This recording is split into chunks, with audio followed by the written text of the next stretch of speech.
मौसम बदलने के साथ ही जो है वो इर्द-गिर्द से डेंगू के केसेज़ की बढ़ती हुई तादाद की आवाज़ आना शुरू हो जाती है। कभी आपने सोचा है कि ऐसा क्यों हो रहा है? किस तरह से हम अपने आप को इससे महफूज़ रख सकते हैं और डेंगू से बचना क्यों ज़रूरी है? आइए आज मैं आपको थोड़ा इस पे ज़रा रोशनी डाल के बताती हूँ। अगर आप अपने इर्द-गिर्द पानी की ज़ख़ीरा-अंदोज़ी करते हैं और वहाँ पर जो है वो साफ़ पानी के अंदर मच्छर को अपने अंडे देने का मौका मिलता है, तो उसके बाद जो है वो एक ऐसा मच्छर क्रिएट करता है जो कि डेंगू वायरस फैलाने का बाइस बनता है। बहुत सारी दफ़ा हमें लगता है कि ये रेगुलर मच्छर है, काट लेगा तो क्या हो जाएगा, कुछ ही देर में हम दवाई लगाएँगे, ठीक हो जाएगा। लेकिन समहाउ इसके काटने से आपकी बॉडी में कैसे केमिकल रिएक्शन का आगाज़ हो जाता है, जो कि आपको बीमार करता है और आपके जो रेड ब्लड सेल्स हैं या आपके जो प्लेटलेट्स हैं, उसकी तादाद में कमी आना शुरू हो जाती है।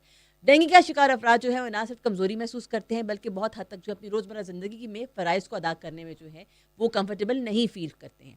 तो इसका अब हल क्या है? इसका हल ये है कि आप ऐसी तमाम चीज़ों से एहतियात करें जो कि डेंगू मच्छर को फैलने में मदद देते हैं। जैसे कि अगर आप पानी की ज़ख़ीरा-अंदोज़ी करते हैं, आपकी जो टंकियाँ हैं पानी की, उसके अगर ढक्कन नहीं है, तो आपको उनके ढक्कन का बंदोबस्त करना चाहिए।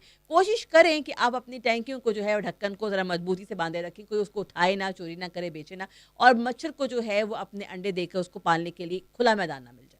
सेकेंडली डेंगू के बाइस जो है वो शाम के औकात में ये ज़्यादा मसला क्रिएट हो रहा होता है, जहाँ पर जो है अगर आप किसी ऐसी ओपन जगह पर जाकर खेल रहे हैं, घूम रहे हैं, वॉक कर रहे हैं, जहाँ पे मच्छर जो है मौजूद हैं और वो आपको काट सकते हैं, तो उसका नतीजा भी अच्छा नहीं होगा। अब ऐसे में क्या किया जाए? इसका हल है, आपको ऐसी बहुत सारी दवाएँ मिलती हैं, मेडिसिन्स मिलती हैं लोशन की सूरत में, जिसको कि आप लगाकर जो है वो अपने आप को मच्छर से काटने से महफूज़ रख सकते हैं।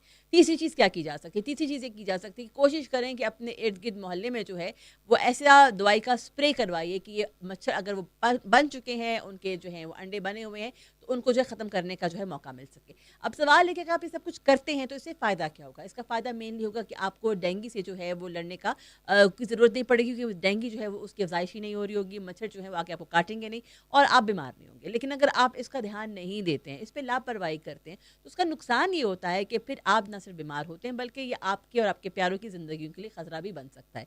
बहुत से लोगों का ख़्याल ये है कि डेंगू से उसे कुछ नहीं होता, लेकिन ट्रस्ट मी बहुत बड़ी तादाद में हर साल जो है वो पाकिस्तानी इसका शिकार होते हैं और इसके बाद हॉस्पिटल में जाकर इंतहाई निगहदाश्त की वार्ड में जो है वो एंड अप करते हैं।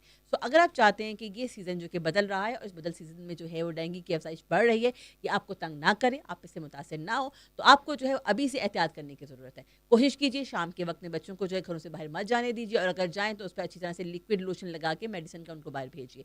पूरे बाजू के कपड़े इस्तेमाल कीजिए ताकि आपकी स्किन जो है वो एक्सपोज़ ना हो और मच्छरों को उस पे काटने का मौका ना मिल सके। यानी कि हर लिहाज से इस छोटे से दुश्मन से अपने आप को बचाने के लिए आपको पूरी ईमानदारी के साथ एफ़र्ट करनी है।